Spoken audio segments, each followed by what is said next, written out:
প্রধানমন্ত্রী নরেন্দ্র মোদীর নেতৃত্বে কেন্দ্রীয় সরকারের 12 বছর পূর্তি দেশ জুড়ে ভারতীয় জনতা পার্টির পক্ষ থেকে বিভিন্ন কর্মসূচি হাতে নেওয়া হয়েছে। তার পাশাপাশি চলছে আলোচনা সভাও।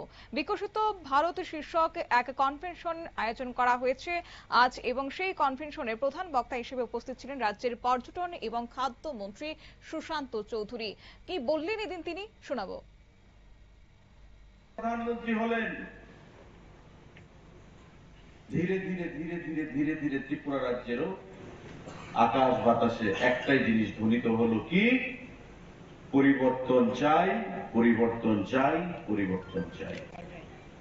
আর সেই পরিবর্তন আমরা পেলাম 2018 সালে নরেন্দ্র মোদীজির নেতৃত্বে।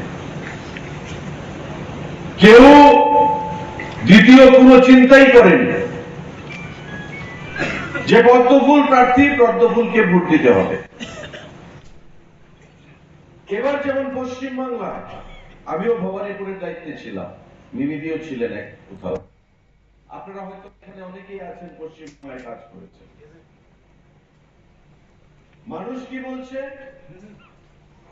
মানুষ বলছে যেটা ভয়ের পরিবেশ, ভয়ের পরিবেশ, ভয় ভয়, ভোটটা দেওয়া সম্ভব হবে।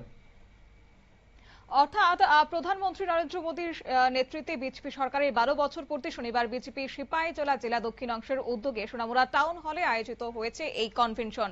এবং আজকের এই অনুষ্ঠানকে ঘিরে যখন বক্তব্য রাখছিলেন রাজ্যের খাদ্যমন্ত্রী সুশান্ত চৌধুরী, ওনার গলায় কিন্তু উঠে আসলো অন্য সুর এবং লক্ষ্য করা গেল বাম আমলের প্রতিচ্ছবি। কি বললেন তিনি, আজ শোনাবো।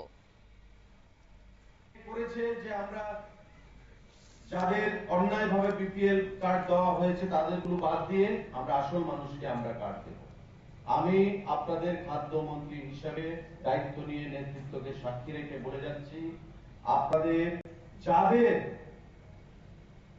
প্রায়োরিটি কার্ড দরকার, এখন বিপিএল নেই, এখন হচ্ছে পিজি কার্ড, যাদের প্রায়োরিটি কার্ড দরকার আমাকে দেবেন, আমি আপনাদের প্রায়োরিটি কার্ড করিয়ে দেব। আপনারা একটা সিস্টেমে আসবেন, এমন নয় যে আমি যে কেউ গিয়ে আমাকে বলে 20টা কার্ড আমাকে করিয়ে দিন, এভাবে নয়। এখানে সাব ডিভিশনাল কমিটি আগে ছিল, কিশোর বাবু মন্ত্রী হয়েছে, আমি খুব শীঘ্রই সাব ডিভিশনাল কমিটি আবার নতুন করে দেব। আইদার সাব ডিভিশনাল কমিটির মাধ্যমে, এটা হচ্ছে গভর্নমেন্টের প্রসেস, এসডিএম এর মাধ্যমে, সাব ডিভিশনাল কমিটির মাধ্যমে, নতুবা আমার মন্ডল যারা আছে, মন্ডলের প্যাডে আপনারা রিকমেন্ডেশন করবেন, জেলা কমিটির রিকমেন্ডেশন নিয়ে, জেলার রিকমেন্ডেশন নিয়ে আমাকে দেবেন। আমি 7 দিনের মধ্যে যতটা কার্ড দেবেন আমি আপনাদেরকে প্রায়োরিটি গ্রুপ করব। এটা আপনারা শুনলেন মন্ত্রী সুশান্ত চৌধুরীর বক্তব্য। অর্থাৎ বিপিএল কার্ড না থাকায় সেক্ষেত্রে উঠে আসলো প্রায়োরিটি কার্ড, এবং এই প্রায়োরিটি কার্ড দেওয়ার দায়িত্ব নিলেন মন্ত্রী সুশান্ত চৌধুরী। বললেন মন্ডলের মাধ্যমে সেখানে তিনি তারা যারা প্রায়োরিটি কার্ড করতে চান তারা সেক্ষেত্রে করতে পারবেন। কিন্তু রাজনৈতিক মহলে মন্ত্রী সুশান্ত চৌধুরীর এই বক্তব্যকে ঘিরে ইতিমধ্যে আলোচনা শুরু হয়ে গেছে। যখন একটা সময় বাম আমলে শোনা যেত চাকরি থেকে শুরু করে টেন্ডার কিংবা কন্ট্রাক্টদারি বিভিন্ন ক্ষেত্রে পার্টি অফিস থেকে সমস্ত কিছু যেত, লালঘর থেকে সমস্ত কিছু যেত, এবং সেই নিয়ে বারবার বিতর্ক করত বিরোধী রাজনৈতিক দলগুলো। বিভিন্ন রাজনৈতিক দল সেক্ষেত্রে বামীদের সমালোচনায় মুখর হয়েছে। আজকে বর্তমান সময়ে দাঁড়িয়ে মন্ত্রী সুশান্ত চৌধুরীর গলায়, বিজেপির মন্ত্রীর গলায় শোনা গেছে এইরকম প্রসঙ্গ।